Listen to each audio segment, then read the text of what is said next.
Appreciate that. All right, we'll start with some questions. Like in watching the tape, did you see anything technically off with Caleb? No, just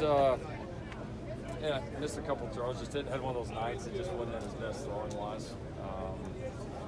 Saw things pretty well. Had a couple of missed decisions, but just missed a few throws. That's going to happen. I mean, even the best of throwers, and he's as gifted as they come there. You're going to have days like that. It's like a pitcher of baseball. Sometimes you don't have your best stuff. I mean, it happens.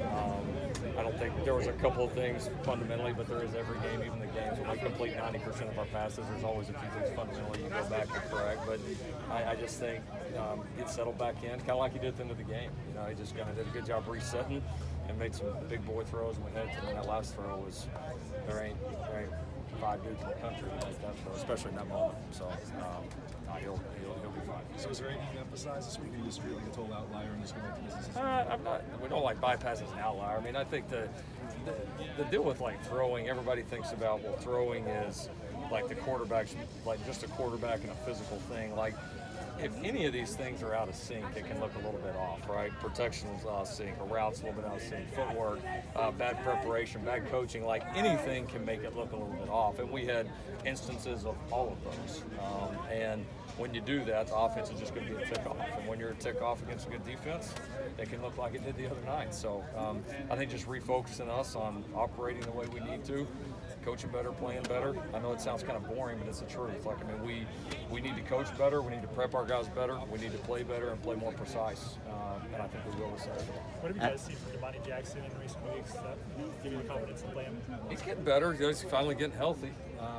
You know, and he did a good job, responded. We gave him a little bit of a role the other night, or he earned a role and did a good job with it. So as he gets healthy and gets back on the field more, hopefully he can keep playing well and improving and build opportunities for himself, because he is talented, and it was good to see that. It's his first game. You get in there in that type of atmosphere, and he made a couple really important plays for us. Had a couple big tackles, and they tried to sneak the tight end out on a play, and he had really disciplined eyes, which was good for a young guy in his first college football game to see and recognize. So, I was excited about how he started at just the beginning.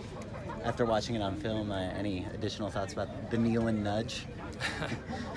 Yeah, it was awesome. I mean, one of my favorite plays that I've ever had anywhere. I mean, that right there is everything that we've been preaching. That gives you a chance even when you're not at your best. And we weren't at our best offensively, but the elite effort and fight gave us a shot there. And I mean, on one hand, I expect it, but two, I mean, for that to show up in such a critical moment was really cool, and I'm glad our guys were hustling in there to make the play. How stabilizing a force was Travis in an environment like that? He was. Yeah, he was. There's no question. He's been in a lot of those. He ran the ball well. He's a very consistent competitor. You just kind of know what you're going to get out of him every single day. And yeah, he was. I mean, I think he kind of settled our whole offense down for us. Where have you seen Eric Gentry maybe take the most strides since you've had him here? More routine plays. He was making the splash plays. When you looked at his film last year, he was making the splash plays like early on in camp. You could see his ability and then just how his length affects the game, physicality he plays with. But now he's doing it with less mistakes, and he's still making some of the splash plays, but he's making more just routine, solid, really good linebacker plays.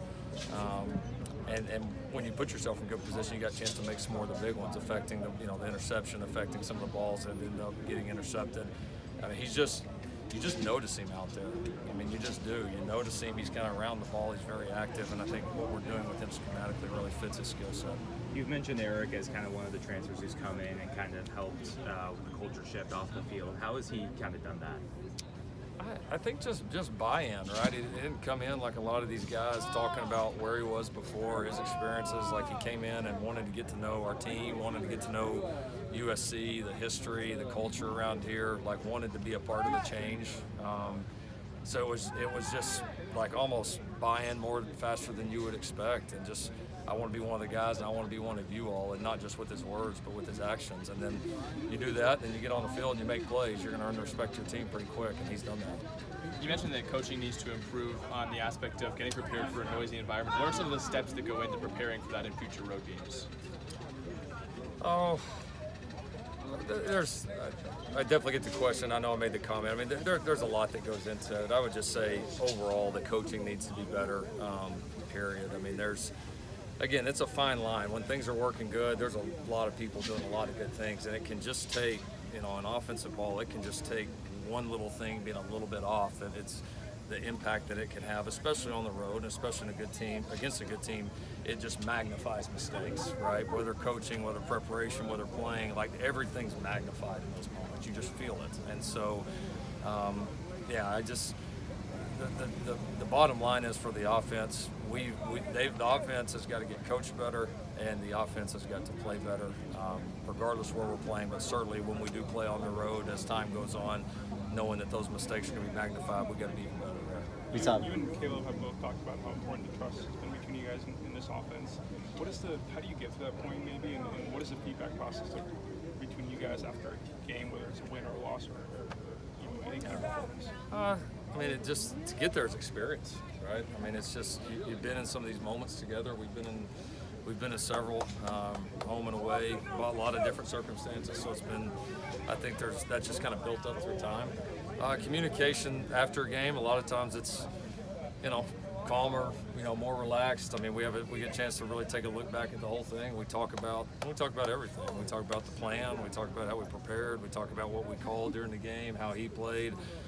We talk about even how we communicated during the game and where it could be better. So we've done it enough together now. We still need the communication. I mean, we have to, but we kind of know what we need to talk about when we come back in. And I think the big thing for us is we always leave the meeting 1,000% on the same page. And I think we've so far done a good job.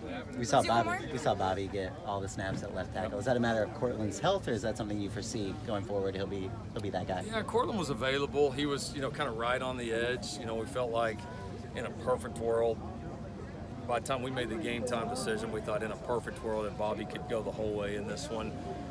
We think he's ready to do it, and then we think Cortland's right on the edge of really getting back to being himself. And so it was hey, if we could, Bobby could take all these. Cortland gets another week to be back. We felt like Cortland would be closer to 100% this week, and I think that's the case. Bobby came out of it really healthy, did some really good things, and then Cort's back 100% now. So mission accomplished. Thank you, Coach Riley. All right, thanks guys. Yep, thank y'all.